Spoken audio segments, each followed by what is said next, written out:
What's up guys, Merciless Vaughn here, back with another video, and in this one I have some more tips and tricks for you to do while you're leveling up in the Elder Scrolls Online. This is kind of a continuation to my new player guide, so hopefully you guys enjoy. If these tips and tricks are helpful, please be sure to leave a like. If you're new to the channel or you've been here for a while, do not forget to hit that subscribe button. And if you want to know when I upload again, just turn on the notification bell. And so without wasting any more time, let's just go ahead and get started. Now, at the end of my last video, I mentioned that something happens when you get to level 15. What exactly happens is, well, you get a back bar. A back bar is just basically another spot to where you can put another weapon and put 6 more skills, 5 skills, and another ultimate of your choice. Really what goes on the back bar are your buffs. For me, since I'm a warden, I have this Falcon Swiftness that's a buff, Frost Cloak which is a buff. I also have a heal since I'm soloing, and I have 2 DOT abilities, and I have an alt. And then on the main bar, which is my main DPS bar, I have more attack orientated skills and an ultimate. And yeah, so that's pretty much it for a back bar. The back bar is just basically where your buffs, your debuffs even can go, and your dots go. Debuffs you can put, well, for the destruction serve, weakness to elements, this is a debuff. You can also throw that on there. I don't have it on there right now, mostly because I'm just using this back bar to level up these other skill lines and just to have my buffs here. Also, while I'm here in the skills panel, I should have mentioned this in my earlier videos, but I forgot to mention the skill advisor. The skill advisor is basically just skills that really, depending on your build, lean towards what you want to do. So here at the skill advisor, you can just click L3 and it shows you basically the type of roles that you can do with this class, and you can even turn it off if you want. Here's the Warden Initiate. It says it's recommended for new players. So this is kind of something that you can select if you're new to the game. If you already know what you want to do, then you can just pick some of the other roles. Beast Callers for DPS, Savage Stalker for stamina DPS, Guardian of the Wild for tank. And this one is for healing, as you can see, and the roles are defined at the top.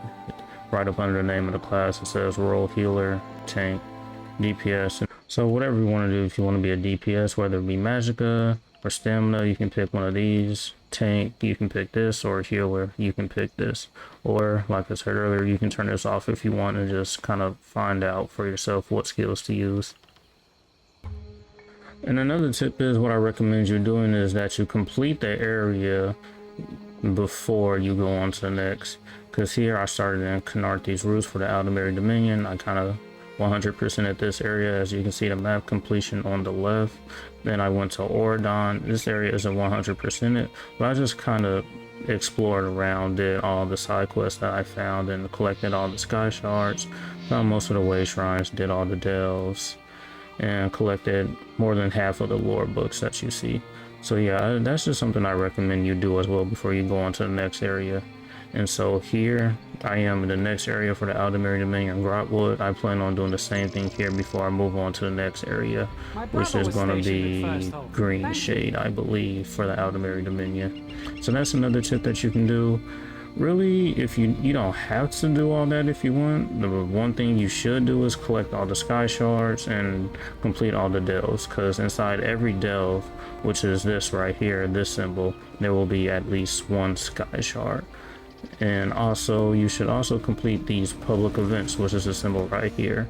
There's bound to be at least 1 sky shard in there, and if you kill most of the bosses, if not all of them, you will get a skill point as well, so that's helpful. Alright, so also for the next tip that I have for you on things to do while leveling is, this is kind of catered more towards players that have ESO Plus. If you don't have ESO Plus, then don't worry about this part. But if you do have ESO Plus, I recommend that you get the Excavation and Scrying skill line, which you really should start doing as early as possible, because it will help you out in the end game. Because if you get these leveled up high, you'll be able to get Ring of the Pale Order. Ring of the Pale Order is a really good item that will help you out when you're soloing content. And so how to get Ring of the Pale Order, you just come here to Western Skyrim, which is right here in the top of the map. You just go to any Roy Shrine. You can just go to this one, then travel down here to this little town that I'm in. Come up here and you can start the quest by coming here.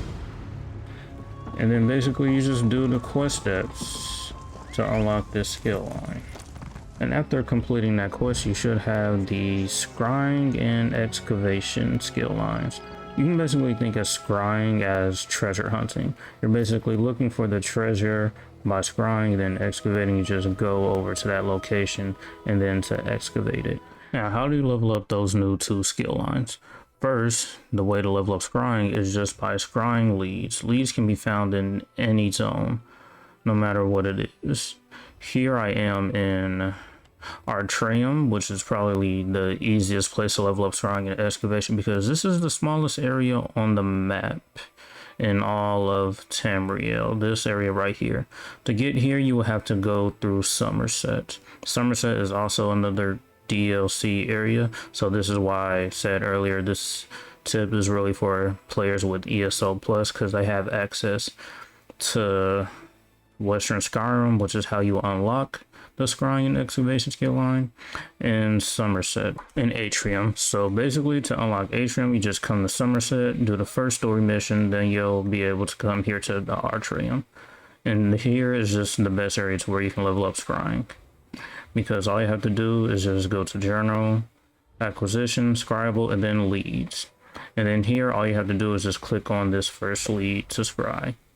And scrying, it's really simple. All you have to do is just create a line of light to all of these points on the board. All these glowing orbs on the board.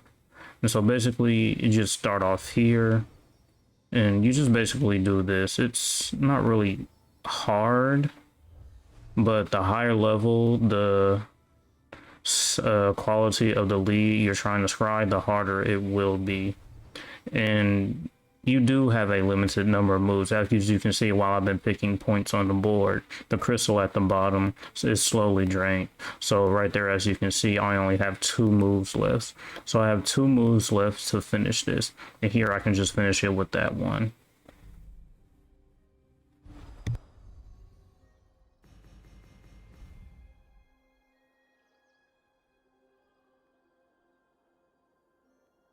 And as you can see, since I was able to finish it in that one move, I now have the location of the lead that I scribed. So just head over there and start excavating it. And now once you make it to the area of the lead that you scribed, you have to try and find the location of the excavation.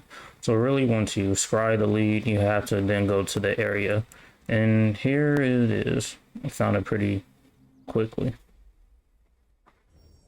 And this is excavation, basically where you just find and dig up the lead for the item that you scribed. And here you have 2 tools. You have a brush to move away the dirt, and then you have the scrying tool that you use to find the lead.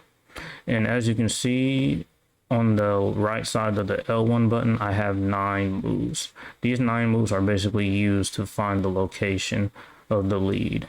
And here I just highlighted this area. As you can see, that area turned yellow, which means I'm close. And you can see the kind of white border around the area. That means the lead is somewhere around that white border. So I move up here, it's still yellow, and then the border around the area is still white. So basically you just kind of want to play around this area. And here I just kind of moved around in a random spot and I actually found the location of the lead. And so you just switch to the brush, move away the dirt, and there. Now you just have to move all the dirt out of the way in order to excavate this item. And as you can see at the top right, there's a time and there's a health bar. When you level up excavation, you'll get more tools, and then those tools will, if you're not careful, damage the item that you're looking for. And if you damage the item all the way to where it has 0 health points, then the excavation will fail, and then you'll have to find another excavation location. You won't have to scry again, but you'll have to find another location of the excavation.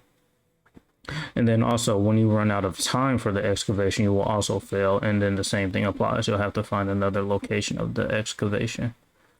And so once I just dig up this last pile, and then there, I found what I was looking for. There's also bonus loot here, and I just found dig somewhere immediately, and I ended up finding it. And as you can see, as I completed this scrying, I got what I was looking for. I found the next lead for this item, and I also found the bonus loot. Now, if you don't really want to go through Somerset and unlock the Atrium, you don't have to. You can go to like your alliance starting area. Like me, since I'm with the Aldemir Dominion, I just can come here to Khenarthi's Roost and just start scrying here. But I just like to come here because this area isn't really all that big, and it just makes it easier to move from excavation site to excavation site when I'm done scrying a lead. And so now, what happens if you fail or run out of moves? Basically, if you fail or run out of moves,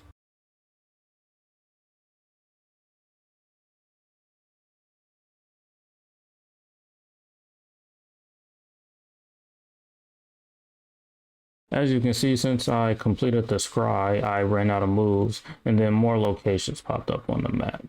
Now, since more locations popped up on the map, one of the excavation sites will be in one of these areas. So that's really why you want to try to collect all those ores when you're scrying. If you run out of moves, you can just easily come back to it and try again.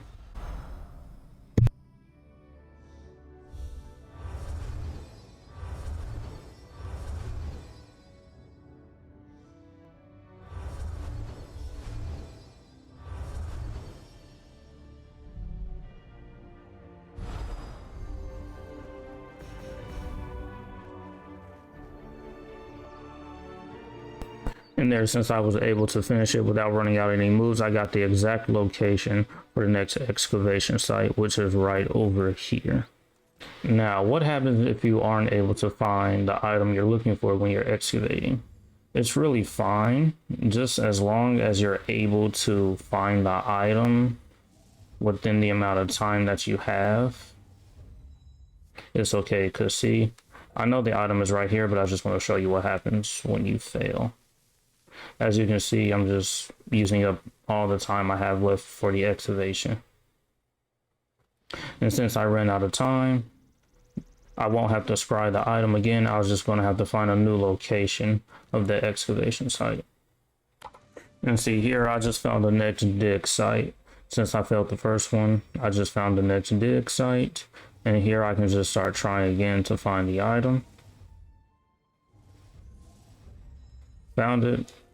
Then I just use the brush to move away the dirt. And then that's it. And if I want to, I can just try to find the bonus item. Now, using the eye will not show you the location of the bonus item. You're just going to have to find it yourself. So you can just kind of move the dirt away from around the lead item, and then you can just try to find the bonus item, which I got lucky there and found it. And see, since my scrying is level 2, I can just unlock some of the passives here, and then once I get to scrying level 3, I'll be able to scry intermediate difficulty leads. And as you're leveling up the excavation, you will unlock tools that will help you remove dirt faster, like this trowel. And then when you get to level 4, you get a heavy shovel. And these are some of the tools that can help you move dirt without the cost of time. But do keep in mind that these items will damage the lead item. So like I said earlier, if you use these items and damage the lead and the lead gets 0 health, you'll fail and you're going to have to find another dig site. And so yeah, that's pretty much it for scrying and excavation. The way you level it up is just by wash, rinsing, and repeating what I just showed you all the way until you get to level 7. When you get to level 7, that is when you are able to do the master difficulty level leads. I believe that's what it's called. Yeah, the master difficulty level leads are the gold leads. Once you get to 7, you'll be able to scry those. And then once you scry the different leads for the Ring of the Pale Order, you'll be able to unlock it. Now note that there are different leads for the Ring of the Pale Order. I already unlocked it once on my sorcerer, so here I just would have to do it again on this character. And as you can see, there's 5 different leads for 5 different items that I'm going to have to unlock in order to be able to actually get the Ring of the Pale Order. And all of these leads are master level leads. That's why I say you need to unlock scrying and excavation to level 7. Not much excavation, but scrying to level 7 in order to do the leads. And so yeah, that's pretty much it.